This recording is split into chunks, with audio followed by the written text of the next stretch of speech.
Hello जे advance aspirant, आप wait कर रहे हैं रिजल्ट का कि आखिर जे एडवांस का रिजल्ट कब आएगा। साथ ही साथ आप वो सेफ स्कोर भी जानना चाह रहे हैं कि आखिर वो आईआईटी कॉलेज के लिए वो सेफ स्कोर क्या है ताकि आपको आईआईटी कॉलेज मिल सके। और बहुत सारे बच्चे ये भी वेट कर रहे हैं कि आखिर कट ऑफ क्या रहने वाला है, इस साल का 2026 का कट ऑफ क्या रहेगा। इन तमाम बातों की जानकारी हम आपको इस वीडियो में देने वाले हैं। वीडियो को बिल्कुल अंत तक देखिएगा जरूर। मेरा नाम मृणाल कश्यप है और मैं फाउंडर और डायरेक्टर हूं एमसीएम इंस्टीट्यूट पटना का। तो चलिए वीडियो की शुरुआत करते हैं। वीडियो में आगे बढ़ने से पहले बच्चों मैं आपसे चाहूंगा कि इस चैनल को सब्सक्राइब रखिए, क्योंकि इस चैनल पे मैं आपके लिए वीडियो लेकर के आता हूं और आपको मैं बताता हूं कॉलेज से रिलेटेड सारी बातें। और कॉलेज आपको मिलते हुए दिख रहा है नहीं दिख रहा है आपके मार्क्स पे, एक एक बातें मैं करता हूं इस चैनल पे आकर के। लाइव भी जुड़ता हूं, वीडियो के माध्यम से भी आपको बताता हूं, इवन शॉर्ट्स के माध्यम से भी आपको जानकारी देते रहता हूं। तो सभी लोग चैनल सब्सक्राइब रखिएगा। तो चलिए वीडियो में आगे बढ़ते हैं। अब यहां पे देख लीजिए जे एडवांस 2026 का पेपर कैसा था। आप बच्चों में से बहुत सारे बच्चे बोलेंगे कि सर पेपर 25 के मुकाबले 26 जो था वो टफेस्ट साइड था। 26 का पेपर कहीं ना कहीं थोड़ा लेंदी था, बट पेपर एक टफ लेवल 25 के मुकाबले में देखा गया। तो 25 का जो कट ऑफ था कहीं ना कहीं 74 मार्क्स था, बट वहीं पे 26 का जो कट ऑफ है वो आपका 72 मार्क्स रहने वाला है। ये हमारा एक्सपेक्टेड है। बाकी आपकी क्या राय है कमेंट में जरूर बताइएगा बच्चों। अब मैं आपको बता रहा हूं कि वो सेफ स्कोर क्या है जिससे कि आईआईटी में आपका एडमिशन हो सकता है। अब यहां पे देख लीजिए पूरी बात को ध्यान से। जे एडवांस 26 में अगर आपको एडमिशन लेना है, यानी कि आईआईटी कॉलेज में एडमिशन लेना है, तो क्लास 12 का बोर्ड का जो मार्क्स होता है वो भी बहुत ज्यादा मैटर करता है।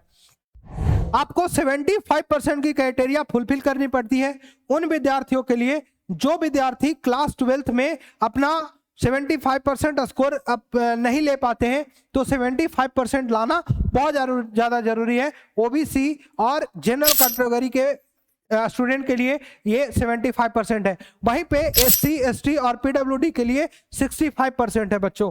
यानी कि आपको क्लास 12 में 75% स्कोर आना चाहिए या फिर 65% स्कोर एससी एसटी वाले को आना चाहिए।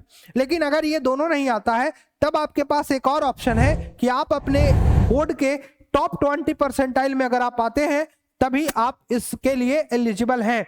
और जो एडवांस की जो काउंसलिंग होती है वो जोसा के थ्रू होती है। तो जोसा ये कहता है कि हम आपका एडमिशन तभी करवाएंगे जब या तो आप 75% की क्राइटेरिया फुलफिल करेंगे या फिर आप जो है बोर्ड के टॉप 20% में आएंगे।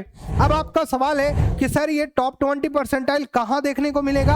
अगर मैं सीबीएसई बोर्ड से हूं, राजस्थान बोर्ड से हूं, बिहार बोर्ड से हूं, यूपी बोर्ड से हूं, गुजरात बोर्ड से हूं, एमपी बोर्ड से हूं, छत्तीसगढ़ बोर्ड से हूं, आप किसी भी बोर्ड से हैं, तो जे एडवांस के ऑफिशियल साइट पे हर साल टॉप 20% जो है वो बोर्ड का निकाला जाता है। आप वेबसाइट पे जाएंगे और वहां पे आपको टॉप 20% आपको दिख जाएगा। कैटेगरी वाइज टॉप 20% रहता है। अगर आपका उतना में आ रहा है तब आप एलिजिबल हैं एडमिशन लेने के लिए। ये दो क्राइटेरिया फुलफिल करना पड़ता है।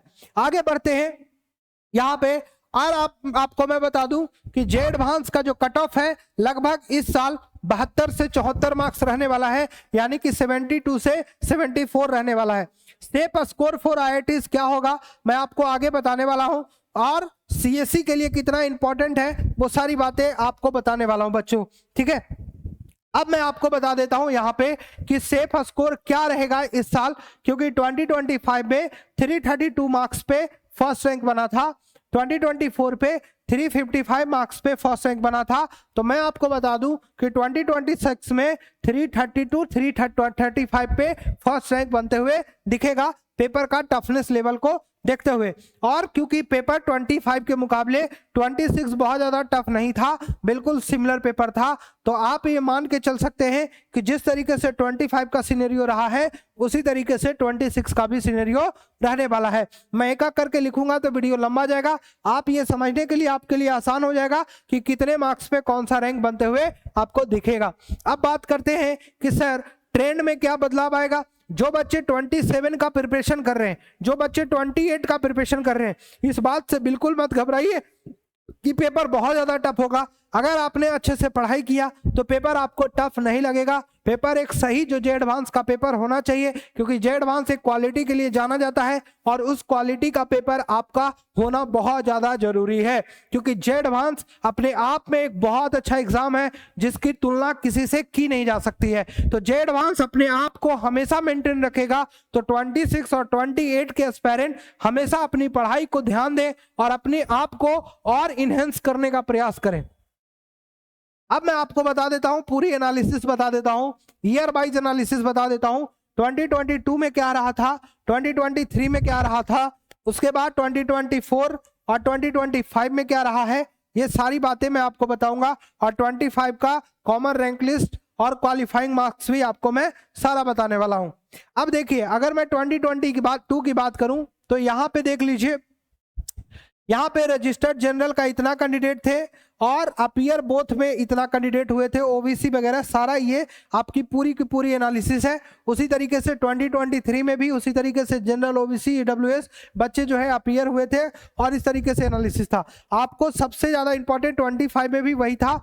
अपीयर लगभग मेल कैंडिडेट रजिस्टर्ड इतना किए थे और अपीयर जो बोथ पेपर में अपीयर हुए थे वो इतना हुए थे, लगभग 1,39,000, और क्वालिफाइड लगभग 44,974 हुए थे। फीमेल में लगभग रजिस्टर्ड कैंडिडेट थे 43,413 और अपीयर बोथ पेपर में थे 41,337। ये 2025 का डेटा है।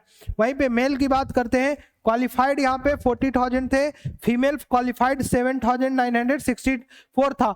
पिछले साल से 24 से 25 में इंक्रीज हुआ था, 25 में भी आपको इंक्रीमेंट देखने को मिलेगा। मेन बात यहाँ पे ये कर लेते हैं कि मिनिमम मार्क्स क्या था, कि आप एवरेज एग्रीगेट परसेंटेज की बात हो रही है, तो कॉमन सीआरएल के लिए 5.83% सब्जेक्ट से था और कॉमन यहाँ पे 7 मार्क्स इस सब्जेक्ट, मतलब इस सब्जेक्ट का मिनिमम 7 मार्क्स आना चाहिए और मिनिमम आपका एग्रीगेट मार्क्स 74 था तीनों मिला करके। तो कट ऑफ पिछले साल का 74 था, ओबीसी का 66 था, जनरल ईडब्ल्यूएस का 66 था, एससी का 37 था, एसटी का 37 था, कॉम पीडब्ल्यूडी का 37 था, ओबीसी पीडब्ल्यूडी का सबका 37 था और पीसी रैंक लिस्ट 18 था। तो इस तरीके से प्रॉपर आपका मिनिमम एग्रीगेट मार्क्स रहा था। इस साल का 2 से 3 मार्क्स का अंतर आपको देखने को 25 और 26 में दिखने को मिलेगा बच्चों। तो ये पूरी जानकारी हमने आपको जो दिया है। और यहाँ पे एक चीज और बता देता हूं मैं, कैटेगरी वाइज आप कट ऑफ देख लीजिए 25 में, ठीक है।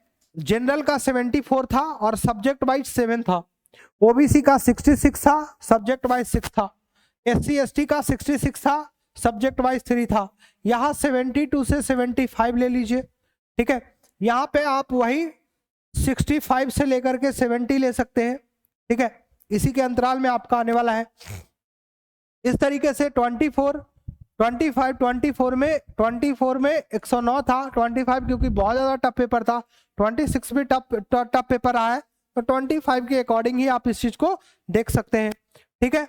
यहाँ पे लास्ट ब्रांच जो है वो आपको कितने रैंक तक मिलने को दिखा था, तो आप देखिए आईआईटी तिरुपति में आपको 16,548 पे मिला था, आईआईटी जम्मू सिविल आपको 17,263 पे मिला था, आईआईटी पलक्कड़ आपका 16,753 पे मिला था, आईआईटी भिलाई मटेरियल आपका 17,478 पे मिला था, आईआईटी जोधपुर आपका 18,310 पे मिला था, आईआईटी जम्मू आपका 18,156 पे मिला था, आईआईटी धरवार आपका जो है 18,979 पे मिला था। 28 से 30 ऑफ टोटल मार्क्सेस आपका था और 30 to 40% गुड ब्रांचेस आपको मिलता है।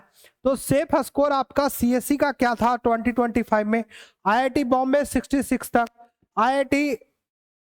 आईआईटी दिल्ली आपका 126 तक सीएससी, आईआईटी दिल्ली रैंक की बात हो रही है, रैंक की बात हो रही है, आईआईटी दिल्ली 5 साल का 186 रैंक तक, आईआईटी दिल्ली एमएनसी आपका जो है 323 तक, दिल्ली में वही, मद्रास भी सीएससी 171 तक, एआई एंड डेटा साइंस आपका जो है 306 तक, आईआईटी कानपुर 271 तक, आईआईटी कानपुर में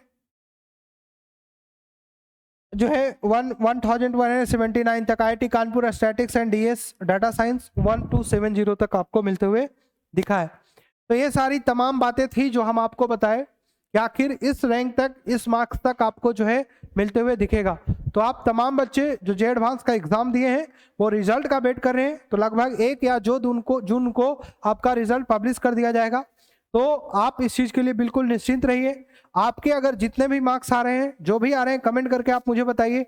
आपको उसके बेसिस पे मैं आपको बता पाऊंगा कि क्या आपको कॉलेज और कौन सा IIT कॉलेज मिलते हुए दिखेगा। बाकी की बातें बच्चों हम नेक्स्ट वीडियो में करने वाले हैं। खुद का ख्याल रखिएगा। जय हिंद, जय भारत।